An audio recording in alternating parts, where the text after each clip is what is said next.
Hi all, it's weekly wrap time, and I'm really sorry to say we don't have Chris again. He's now in the thick of catalogue and inspections for the Magic Million sale in only about 4 or 5 weeks' time. It all comes about so quickly, so heading up to the Hunter Valley and then down to the Southern Highlands. So he'll be busy over the next couple of weeks, hopefully finding our next Group 1 winner. But yeah, so you've just got me, I'm afraid. And looking back at the week just gone, not too much to report, but I did just want to call out a fabulous run by Pieronimo. He was first up after a long spell. He broke his maiden last start of last preparation, over 2,200 metres. So this was definitely, his run this week was definitely just a kick-off point. He was in a benchmark 70 over 1,400 on the Sunshine Coast. And he was absolutely fabulous. He got in behind the speed, had absolutely no luck in the straight, but Hevelon Vanderhoven, the jockey, was patient, and wow, when he got out, with only about 100 metres to go, he was by far and away the strongest through the line, finished third, and he looks like he's got a big preparation ahead. So obviously high on confidence after his maiden win, and looking forward to stepping him up in trip, probably 1,800 his next start, and really hope for his owners that he has a massive preparation. He looks like he will, so very excited about him. But moving on to the week coming up, we've got horses all along the eastern seaboard. Starting tomorrow, we have Diablo Bolt stepping out in a 2,000 metre open handicap at Doomben. Small field, he's drawn really nicely in barrier 2. He's got top jockey Angela Jones on board, and look, I think he's going to go really well. He, as I said, he'll be able to get into a good spot from barrier 2. As I said, he's got a smart jockey on board, and I just think stepping up to that 2,000 metres, starting to get to exactly where he wants to be, and he's fit. So I think he'll be very close and knocking on the door in the last 100. So really excited about him, and good to have him back to his a suitable trip. Then we head down to Ballarat. We have firm agreement in the listed Ballarat Cup. Poor old firm agreement, he has had a rough run with barriers, and we were heading him down at Ballarat searching for a softer track, which I hope we will get. Currently a soft 6, or might be into a soft 5, but expecting a bit of rain tomorrow, so that'll be good. He's drawn barrier 3, so he's a horse that gets a long way back normally, but the last couple of runs he's been wide barriers and just had no other options. So hopefully he can be a bit closer to the speed, get a nice relaxed run, and we can see his customary turn of foot to run them down, and hopefully he can get the job done. It's yeah, really excited to get him back, with a good barrier, at a good trip, and hopefully he can be there and thereabouts in the finish. So good to have a Cups horse, and if he goes well, he's got the Pakenham Cup to look forward to in a couple of weeks. Then we move to Monday. We have Bavaco, our 3-year-old. He's stepping out for his second trial of the preparation. He'll certainly be asked a lot more this time.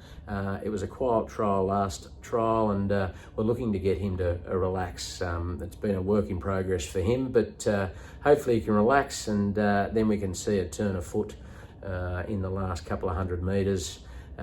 With a stronger trial. So keen to get him back to the races, see what he can do, but second trial on Monday. Talking of second trials, Cheeky Dancer on Tuesday. She steps out at Gosford. Again, she'll be asked more of her, and she had a nice trial first up, and look, she's when she gets back to the races, she's going for a hat-trick. She finished her first racing preparation with 2 wins back-to-back, and I know there's a bunch of owners highly anticipating this preparation. So really excited to see her step out again on Tuesday, and then off to the races. And then finally, for the week, we have War King. He's had a bit of bad luck, unfortunately. He was down at Kembla Grange last Saturday. Looked a very suitable race for him.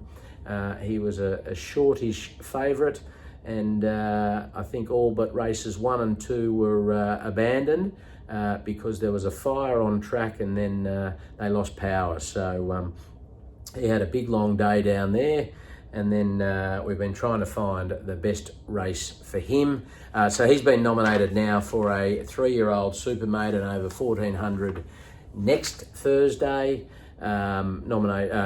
Acceptance is still to come, so we don't know the barrier yet. Tyler Schiller to ride, and look, he's knocking on the door, and he's a nice horse, so it'd be great to knock off his maiden and then head off to bigger and better things. But so he'll step out on Thursday, and again, the owners have been quite patient, so it'll be really exciting to see him get back to the races. So that is it for our runners. As I said, Queensland, New South Wales and Victoria, we've got runners over the next week, and good luck to all the owners.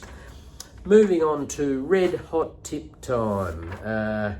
I got one up last week, so I suppose the streak continues. It wasn't quite as productive as the week before, but I'll take a win. I was on Yorkshire in the Festival Stakes, paying $4.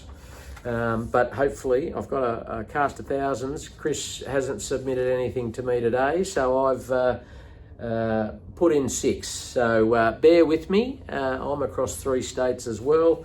Starting with Doomben, race 8, the George Moore Stakes, Group 3 up there. I'm on number 5, Tavs, paying $6.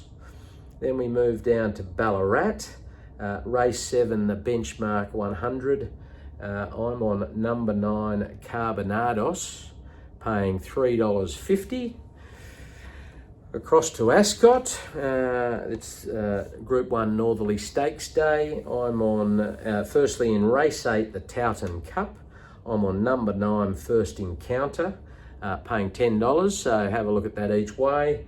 Then in race 9, the Northerly Stakes, the Group 1, I'm on number 15, King of Light.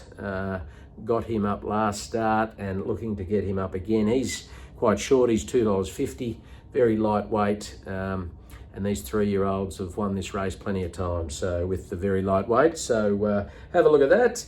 And then finally, we've got 2 on Sunday. They've moved the Metro meet in Sydney at Rosehill to Sunday due to the extreme heat they're expecting tomorrow.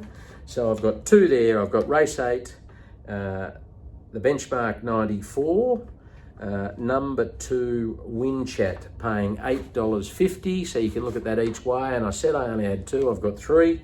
Race 9, the Benchmark 78, number 10 United Kingdom, paying $6.50.